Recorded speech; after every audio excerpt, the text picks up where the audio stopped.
How is it going, folks? Welcome back to Rebuilding Dortmund, and welcome back to episode number yeah, you probably want me to explain the loss, don't you? Yeah, that unbeaten season that I've been talking about, not happening. Just lost our most recent game against Heidenheim. They scored with one of their few chances of the game. It was in the 92nd minute. Yeah, I mean, we're on the unbeaten run. We've been doing amazing, and then Forsen finds himself through, sits the keeper down, and scored for them. And with that, whilst we are still pretty clear at the top of the table, Heidenheim in second have mugged us off. And so with that in mind, the plan of attack for today is cover our youth intake, do an away day at Nuremberg, then I'm going to go away and play the rest of the season and join you at the end of the season where hopefully we've been promoted. I mean, if we haven't been promoted, it would be disastrous. Hopefully you guys are excited for today's video. If you are, drop a like on things. Let's run the intro and talk all about our youth intake, shall we?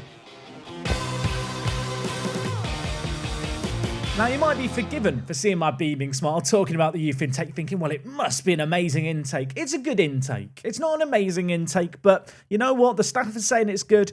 I think that's a fair analysis. The top player of this year's intake is Enes Mende, apparently. I'm probably saying his name incorrectly. He's a player who apparently could improve a lot, but lacking a lot of current ability. And to be fair, that applies to a fair few of our players. Don't love the fact he's inconsistent, but of course that is something players can overcome. Elsewhere, there are 4 other players with at least 3.5-star potential ability that we should be talking about. The first, Ishi Haka from Tanzania. Yeah, I don't remember ever having a Tanzanian player before. This man's got 16 heading with 11 jumping reach, and whilst he's not the tallest, I do kind of look at him and think, probable centre-back. I mean, he needs to learn to mark a little bit more, but I'd rather have a player who's lacking marking than lacking tackling, because of course, at least you can actually train tackling. Speaking of which, we'll do that while we're here. Moise Cologne, we'll go with that. Sounds like a good name, doesn't it? Moise Cologne. This guy, 15 years old, another German centre-back, another player who's inconsistent, lacks when it comes to determination. That is his personality. Imagine your personality being labelled as low determination. I'd feel insulted. I digress. This guy is a little bit taller. He has that natural jumping reach combined with heading, and I think he could be a good player. The next of our youth players is Kamil. I'm just going to call him Kamil. Polish right-back, another player who could be good, has to improve a lot to fulfill his potential, perhaps the player lacking the most in current ability. I mean, these physicals do not scream wing-back, do they? And the final of the players who has at least some potential in the eyes of our staff is Schuler. This guy, 15 years old, can play on the left, can play on the right. He is also inconsistent. And this guy's also injury prone. Has some okay current ability, could improve a little bit. Truth be told, when it comes to this year's crop of players, there's no real standout players. And of course, next time you see that lovely lot, they will all have proper faces, because I will update the regen phase pack once all the youth intakes around the season have happened. Of course, we've already acknowledged the defeat against Heidenheim. Elsewhere in terms of results, you can see here. February, 2-0 win against Düsseldorf, followed up with a 4-0 win against Osnabrück, and then beat Kaiserslautern 2-0 to make it a full clean sheet February. From there, though, a draw against Darmstadt was disappointing, and then the defeat we've already talked about. Let's move on. In today's game, we are going to be taking on Nuremberg to kick things off today. They currently sit in 9th place. They are a team, well, who are, to be honest, at this point, kind of settling for mid-table. In terms of the title fight, we are already clear of Heidenheim. They are already clear of St. Pauli and VfL Osnabrück. I feel like it's those 2 teams competing for that playoff spot. Besides that, it's not been a particularly classic year if you're a second Bundesliga fan. Anyway, we are heading to the Max Morlock Stadion in Nuremberg. 50,000-seater stadium. A stadium that looks absolutely massive. Does also have a running track. You can't see it, but I'm shaking angrily at the thought of the running track. So for today's away day, we are heading south. Like birds for the winter, we're heading to Nuremberg. The birds head south, they don't go to Nuremberg. Maybe they do, I don't know, I've never been. And as I look at the satellite view, I can see a stadium, and in fact, I can see the stadium. I mean, this is a more unique shape for a stadium. It's shaped like a Minecraft emerald. Bet you didn't think you were going to get a Minecraft reference in this video. I've never been to Nuremberg. There seems to be this really suburban area just next door to the stadium. Like, there's just people's back gardens and stuff, a couple of roads, and then a massive stadium, which is bizarre. I can't believe I'm saying this. Is that a water slide? Is there a water slide next to the stadium? There might be. I can't check. There's no street view of it. In terms of car parking, solid car parking options, it would appear. You have also got this park here, which I will say now, Unimpressed. It's not fully tarmacked over. It's not a good car park. The Nuremberg Rams also play nearby. The Nuremberg. It sounds American football-y. Is it American football-y? The Nuremberg Rams. It's American football. At least I think it is. I mean, based on this, there's definitely an American football goal there. What's catching my eye here is the stadium itself that we're heading to today looks weird. Speaking of which, can we have a look at it from the outside? And, well, I'll tell you now, the area around Nuremberg has not been covered in very extensive Google Street View. This is weird. Was there some anti-Google protest to stop them getting footage of this? I mean, it looks lacking. We'll go here because it appears to be a spot near the stadium. There is the football stadium in question. It looks garbage. I am genuinely confused by how few street view options there are in this part of the world. It's strange. It's weird. It's like there's some anti-Google agenda. I guess we'll just use the photospheres and hope we get something better than this. I mean, what is this? Here is the stadium. Maybe it's just the poor footage quality and the fact there's not many other options. It doesn't feel like a 50,000-seater stadium from the outside. Does it look like a 50,000-seater stadium from the drone view? I mean, from this view, it does look a little more impressive, I guess. I want to accuse the stadium of being characterless and soulless because it's just like a circular shape. But actually, I quite dig the shape. There's something quite cool about a stadium that is an octagon. I slated the stadium from the outside. I've now gone inside and they've just parked cars everywhere. Well, I found the car park. You park around the pitch. I mean, I was half joking, but genuinely, they are just parking cars around the pitch on the running track. I mean, I guess that's one good use for it. I'm going through the photospheres in the stadium. It is such a depressing selection of just subpar pictures. I mean, here is the best one we've got. Do the people in Nuremberg just not have cameras? It feels so open and airy, and it does feel like you're so far away from the pitch. I don't like it. I feel like if you exclusively tuned in for the Dortmund series, you probably just think at this point, I hate German football stadiums. From above, it looks okay. From the outside down low, not that impressive. Can confirm, by the way, that is a water slide there, isn't it? But in terms of the stadium itself, it's just been one big disappointment after another. I don't even know how to score it. It just feels too big for a football stadium. Like the actual footprint is so large. The pitch is so small sat in it. And there's not many redeeming qualities, really. For that reason, and it might be harsh, 4.5 out of 10. Yeah, 4.5. Shocking. I will say, when it comes to away days, a lot of you guys have been really useful in the comments, leaving comments about the context of some of the stadiums that we go to, explaining my grievances with them and why they are how they are. If anyone wants to explain that monstrosity to me, please do. In terms of the team for today's game, one player missing, and Killy is suspended. Bit of a shame that he's suspended because he's actually been improving like absolute crazy, I feel like, since he joined the club from Bayern Munich. Some really significant developments across the board for a player who's only been here since September. Great first 6 months of the club. A player who I feel like we can really build around.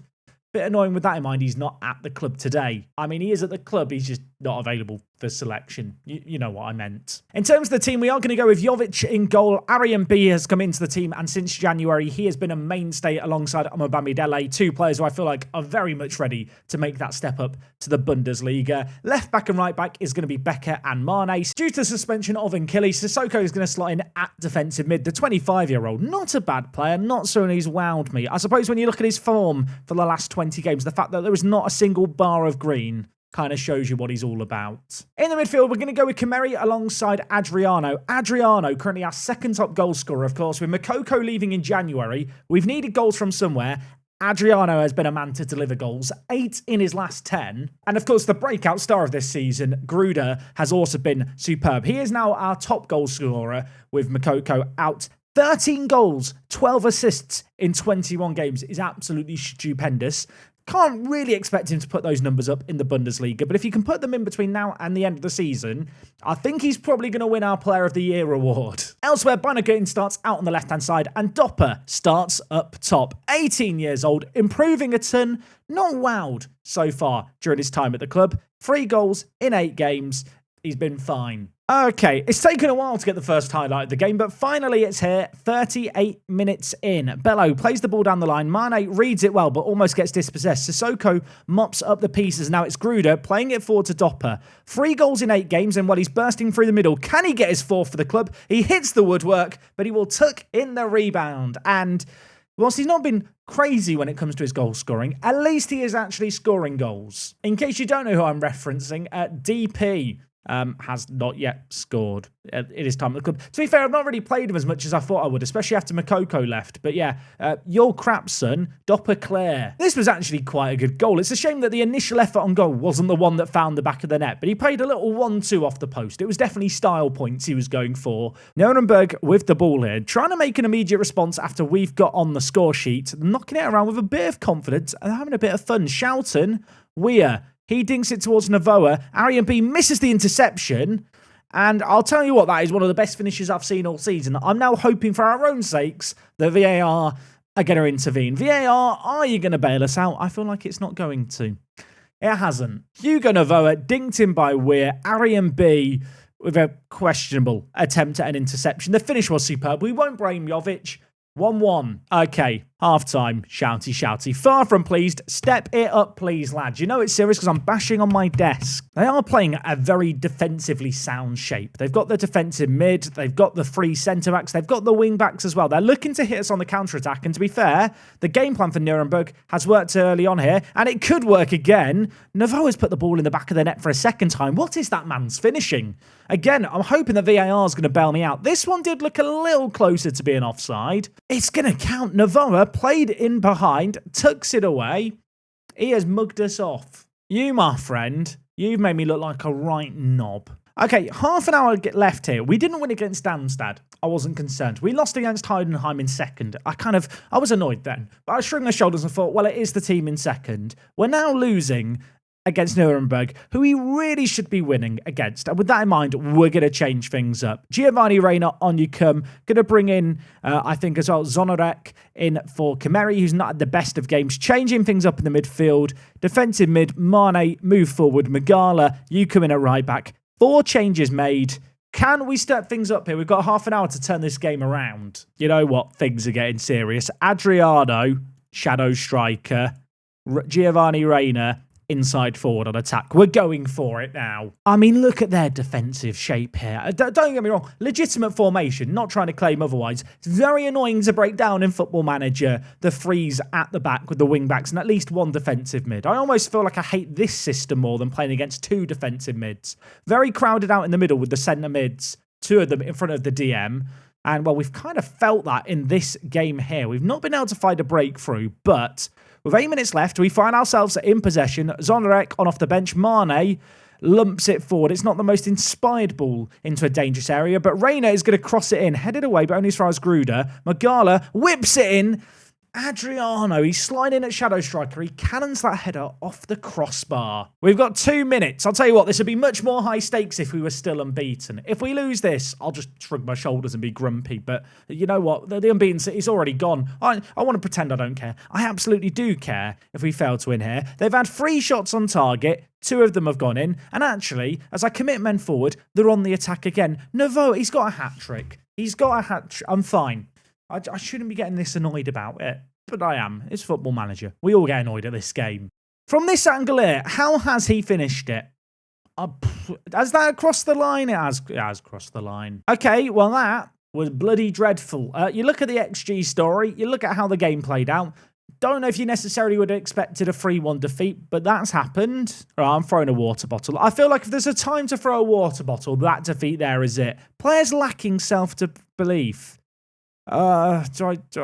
There's nothing I can do here, is there? Anything I say is going to upset them. We'll just leave. To make things worse as well, Heidenheim have just beaten Kaiserslautern 3-0. Suddenly, the gap to us is cut to 7 points. And whilst I do feel like we should still win the league with 8 games left of the season, I'm a little bit worried. Now, like I mentioned previously, today's plan was to end the season today, and I am going to stick to that plan. In spite of the results that we've had, if we just look at the league table here, we are still in such a commanding position to get promoted, and whilst the league title maybe looks in a teeny tiny bit of jeopardy, we should still be capable of getting it over the line. Rather than drag out this season for another episode, for another day, I feel like you guys would rather that we have a transfer special tomorrow. And I'm quite excited for the summer that is upcoming because we've got £71 million transfer budget. That's before we've ticked over into the next season as well. Okay, I'm going to go away and wrap up the season. If anything exciting happens, I'll hit start record. Assuming nothing too dramatic or exciting happens, I'll hopefully see you in a couple of months' time with us hoisting a trophy aloft. That sounds good to me. So we're not champions just yet, but we have been able to secure promotion with a win against Hansa Rostock, 1-0 result, and with that, promotion confirmed. That, however, was a few days ago, and whilst we've got a lot of money in the transfer budget, I have been just having a look at players that are available to sign.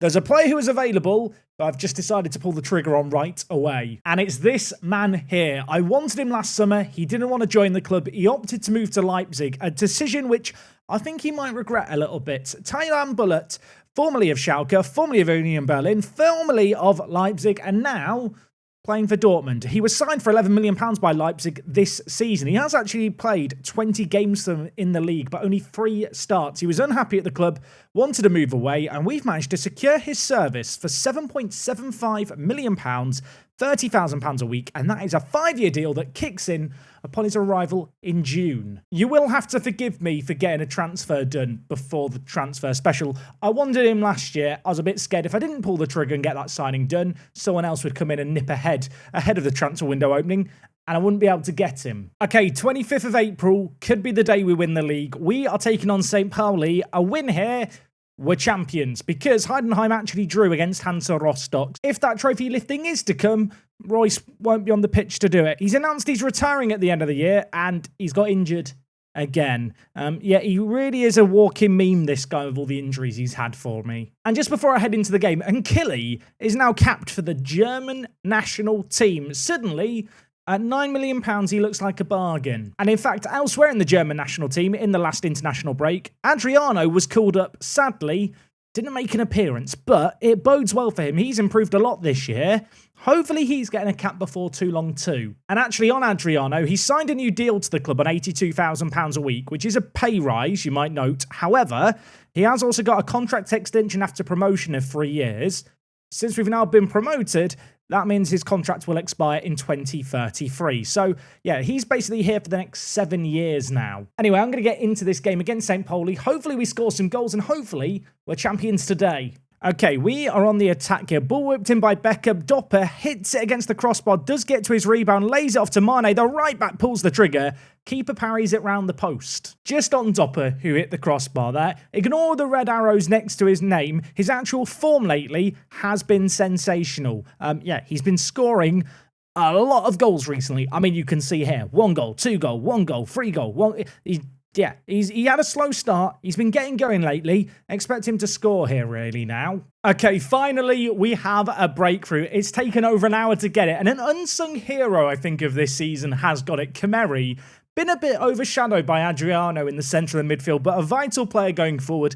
Not the most thunderous of finishes, but it finds the net. It counts. I was going to say the bottom corner. It wasn't even near the bottom corner, really. Kameri goals are like buses. You wait for one to come along at once. It's his 5th goal of the season. It's his 2nd in this game here. Gruder laid it inside, but make no mistake. That was all on the finish.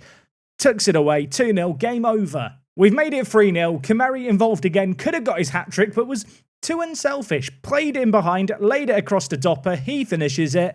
From unsung hero to star of the show, he's got a hat-trick. It's 4-0. He's pulled the trigger from range to number 13. It's probably the best goal of the lot. Okay, this is what we've waited for. We wanted this going into the season. We expected it going into the season. Savour the moment. Jovic, the 19-year-old goalkeeper, captain for most of this year, he's going to hoist the trophy aloft. And with a 4-0 win here against St. Pauli, Borussia Dortmund are champions of the second Bundesliga, and hopefully now we're going to go on to fight it amongst the big boys next year in the top flight. Kameri unsurprisingly man of the match. We win this game 4-0. We go clear by 11 points to the top of the table. 9 games remaining. They're not catching us now. Plus 66 goal difference.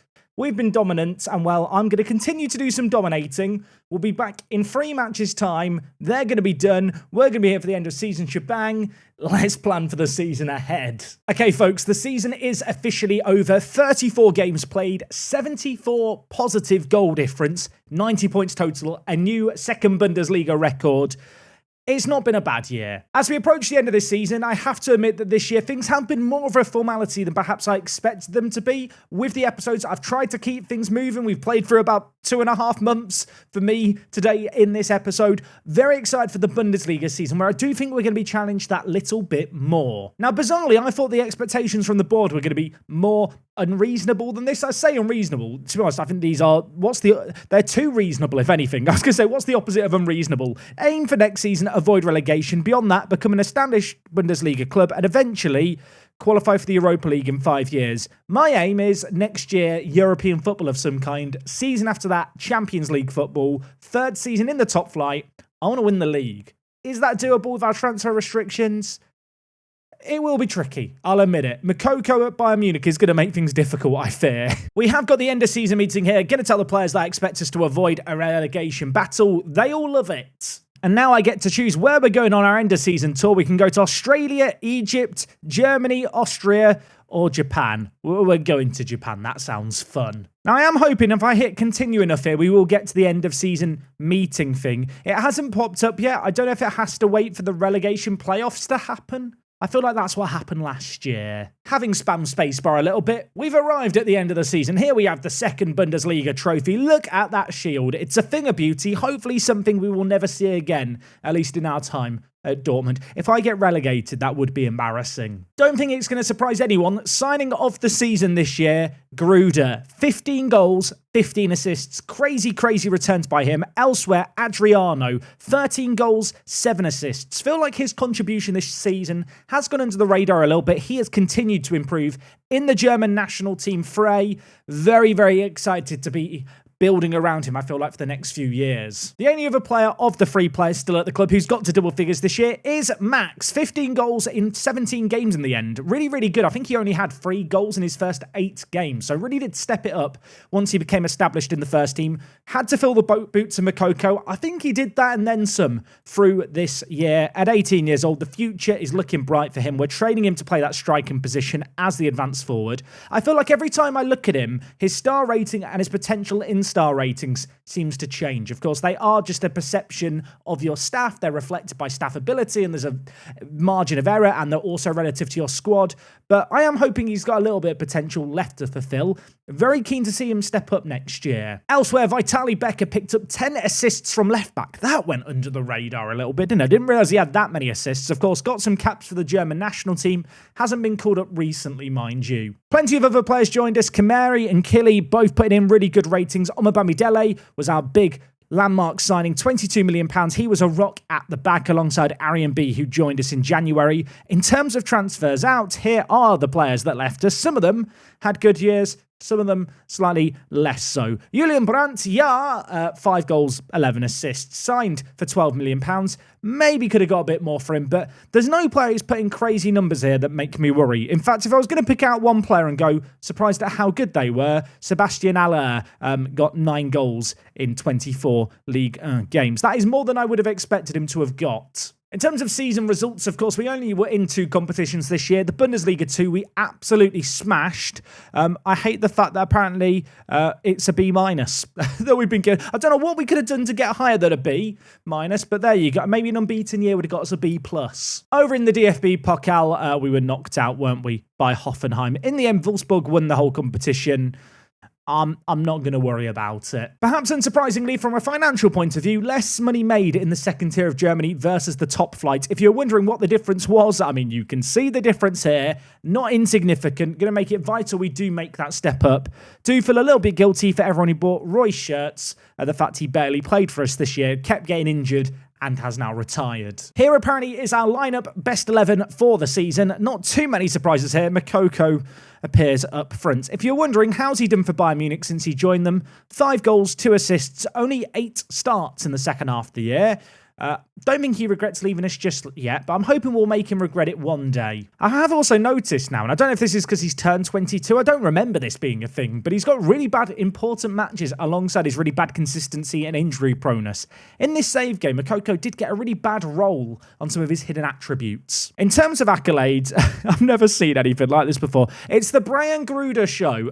He's literally won every single award except passes completed per 90. Have you ever seen a player win that much stuff? It's kind of mental. 15 assists, 9 player of the matches, and yeah, I mean he's my player of the season as well. I don't mean that's going to surprise anyone. Of course, this is our first season at Dortmund, and now my manager timeline has updated. We have all the achievements that we did at Union Berlin, which if you never saw, you should go watch the Union Berlin save game. We had a good time in all of that, but since we've come here, we've done a lot of stuff. As you can see, collecting dubs. I feel like that's a good way to describe this season. Does anyone else hate the fact that Football Manager is using the term dubs, though?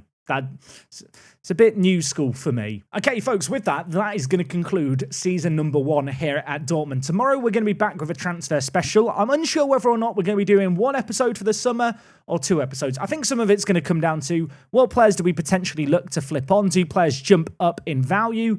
Is there going to be some amazing players to go out and sign right away that make our transfer business fairly straightforward? Of course, we've already signed Bullet, who is going to be our starting right back, I believe, for the coming season. With his addition, I'm really, really happy with the defence. I feel like with Arian B, with Omar Bamidele, we've got a really solid back four. Jovic, of course, is going to be our goalkeeper for next year. I want to stick with him, come through our academy. I think it'd be great to build the defence around him for the next decade. And beyond that, when I look at the midfield, I'm also kind of happy there. If there's anywhere that you think I should be improving in the team, let me know where it should be down in the comments. But truth be told, I think a little bit of it is going to be about depth. Maybe a little bit of a question mark about the striking department, given the fact that Doppel was our top goal scorer when it comes to strikers and DP didn't get a goal this year. Might be in our interest to go out there and just get a proven Bundesliga goal scorer. Anyway, that is going to wrap up everything from me today. Thank you so much for watching as always. We will be back again tomorrow with more Borussia Dortmund action. Until then, take things easy. It's me, Jack. I'll see you all again on the next one. I'm out.